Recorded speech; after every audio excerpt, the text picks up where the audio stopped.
Good morning. How are you on this beautiful Tuesday? My name is Sandi Cox. I'm a longtime member of Francis Asbury United Methodist Church, and I am happy to bring you a word of encouragement today. First, let's start with a Bible verse from the Old Testament, book of Ecclesiastes, chapter 3, verse 1. You may have heard this before. There's a time for everything and a season for every activity or purpose under heaven. This first verse starts a series of 16 verses that King Solomon wrote almost 3,000 years ago. But in the 50s, Pete Seeger, for you music fans, wrote a song using these words, and in the mid-60s, the Byrds recorded a song entitled Turn, Turn, Turn that used all the words from the Bible. So you might want to check that out on YouTube. When I was a teenager in the 60s, in the mid-60s, it was kind of a turbulent time. And I was comforted by the fact that a rock and roll group had actually made a song that was referenced in the Bible. So let's look at that verse one more time. There's a time for everything and a season for every activity or purpose under heaven. When King Solomon wrote those words, I don't think he was talking about spring or summer. I think he was talking about just a section of time.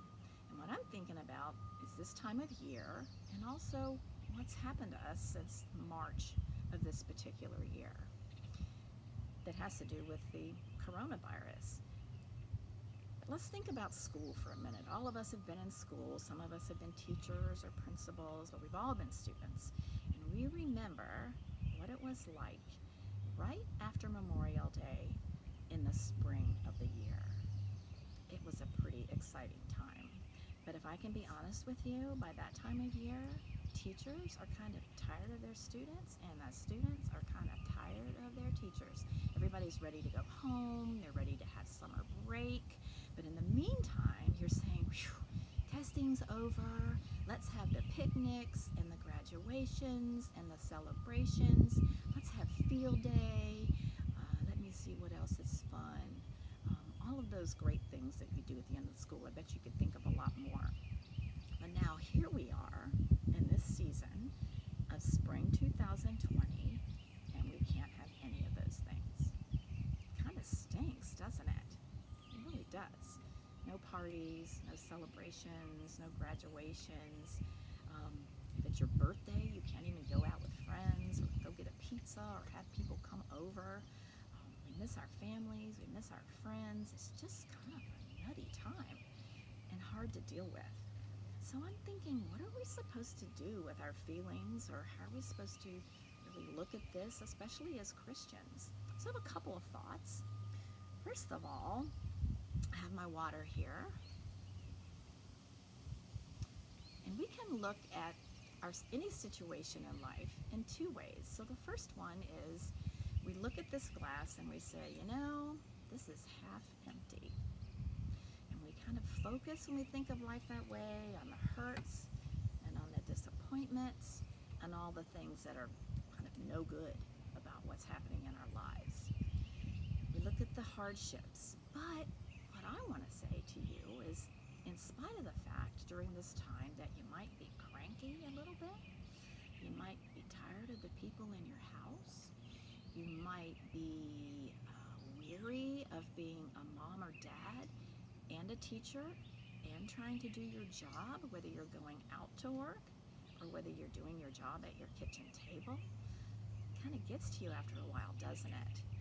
We also, the people who are essential workers, maybe they don't want to go to work at all, and especially if it has to do with a computer.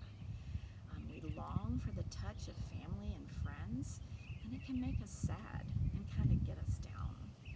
But I want us to remember that no matter what, nothing can separate us from the love of God in Christ Jesus. And Jesus even said to us in Matthew 11:28-30, "Come to me, all you who labor and are heavy laden, and I will give you rest." That heavy laden sounds like something just on your shoulders and weighing you down, doesn't it? Makes me think of how some being in your home or not being able to go out and do what you normally do might weigh you down and make you feel sad. But Jesus is as close as this glass of water to me. Jesus is as close as a whisper prayer anytime we need him. So it doesn't matter how we feel, half empty like, Jesus is right here with us. On the other hand, we can look at this water and say, I think your glass is half full. And we look at the things that might not be too bad and kind of were good that came out of being under quarantine or in our homes for this time. Let's think about the good things. Let me see. More family dinners, more cooking, more family times with games or activities. People are cleaning out, they're reading more.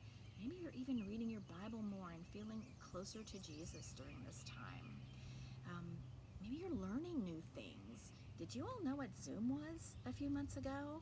Well, I certainly didn't, but I've been able to enjoy Zoom with Bible study and talking to cousins and friends and meetings and having great fun with this. Did you know that from our Francis Asbury Preschool, even the 2-year-olds are having Zoom meetings with their amazing teachers a couple of times a week? So that was a fun thing to learn and kind of a great outcome from a time that could have been sad because they missed their teachers and they don't understand. People have exercised more, they're gardening, taking up hobbies, just lots and lots of relaxation and peace. So when we look at the good part of what's happened, we can be encouraged by that. So maybe we're supposed to just develop a new appreciation for our lives as we know them right now, but also what will be. This won't be forever, and we can look with gratitude for what is to come. So honestly, bottom line is, it doesn't matter if you're a half full or a half empty person. God loves us every day. God's with us every day. And when we're down the road a piece, maybe 5 years, maybe 10 years, when you're talking to your children or even your grandchildren about this time, you can say, there's such a time